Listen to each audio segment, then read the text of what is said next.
This is just a bit of a guide on how to tackle a 16 mark, or really 20 mark, interpretation question. Probably the hardest question that you'll do in GCSE, and you're going to have a go at it today. First thing to be aware of is what on earth does it mean, agree with an interpretation? Well, an interpretation is just an opinion of an event, which is effectively what historians do when they write books. They look at all the evidence, they make an opinion, and they write a book about it. And this is perhaps why it's quite tough, because you're being asked to question what historians do. You also must not lose sight of the fact that you're specifically being asked whether or not you agree, or how far you agree, with interpretation 3, not interpretation 4.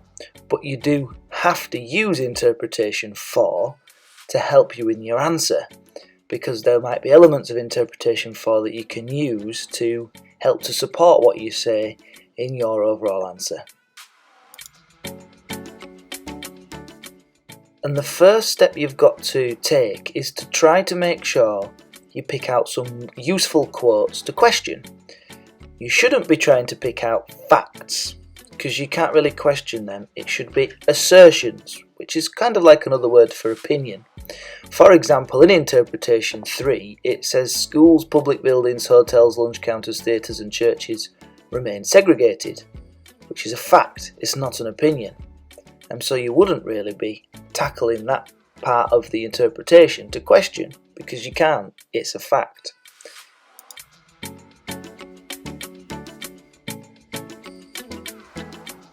So if we look at the mark scheme here, you can see it says right in the first sentence you have to review alternative views.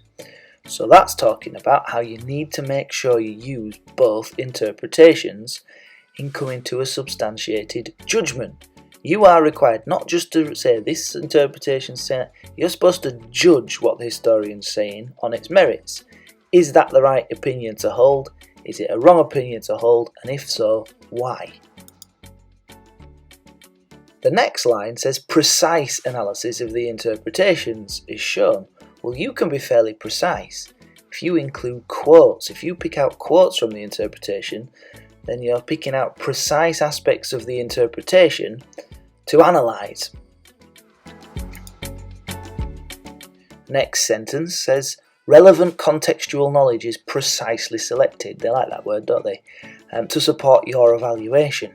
Well, your evaluation is where you're saying this bit's I don't agree with, this bit I do agree with, but you can't just have an opinion, you have to back it up with facts, with historical knowledge. You're trying to show off to the examiner, or to me, who'll be marking it, just how much you know about this particular topic, by using that knowledge to prove why you are right to agree with this quote or disagree with that quote.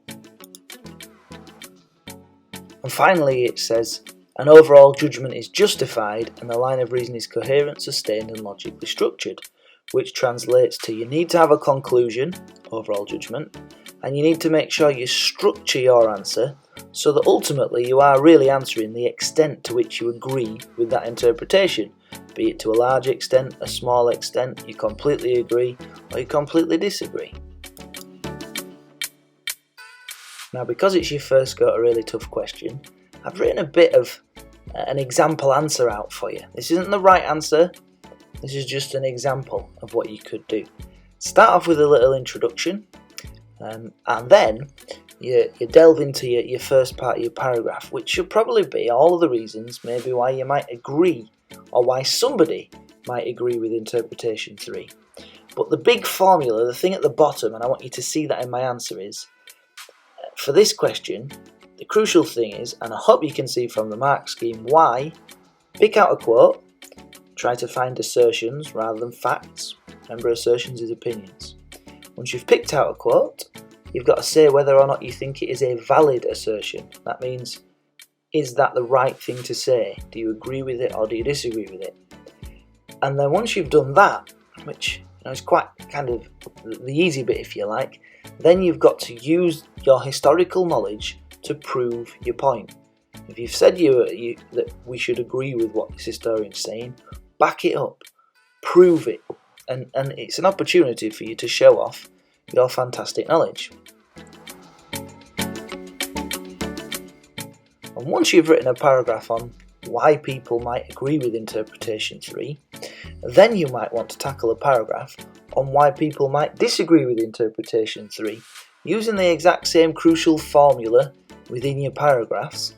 But in your why people might disagree with interpretation 3, that would be a great time to bring in interpretation 4, which you have to do in your answer. So then you'll have 2 paragraphs before finally coming to a conclusion at the end.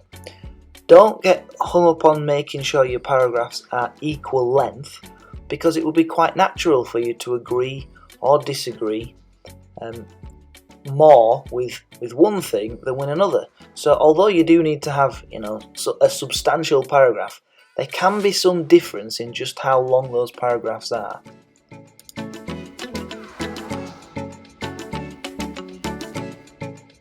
And finally, I know some of you will be trying to tackle this from home because you're having to isolate. If you've got any questions about anything that I've said whilst you're trying to have a go, just send me a message on Teams. But remember, it's supposed to be hard. This is one of the ones where the exam board's trying to stretch you to really find out what you're made of. So please don't get too stressed if you're finding this difficult. And if there's anything I can help you with, just please ask.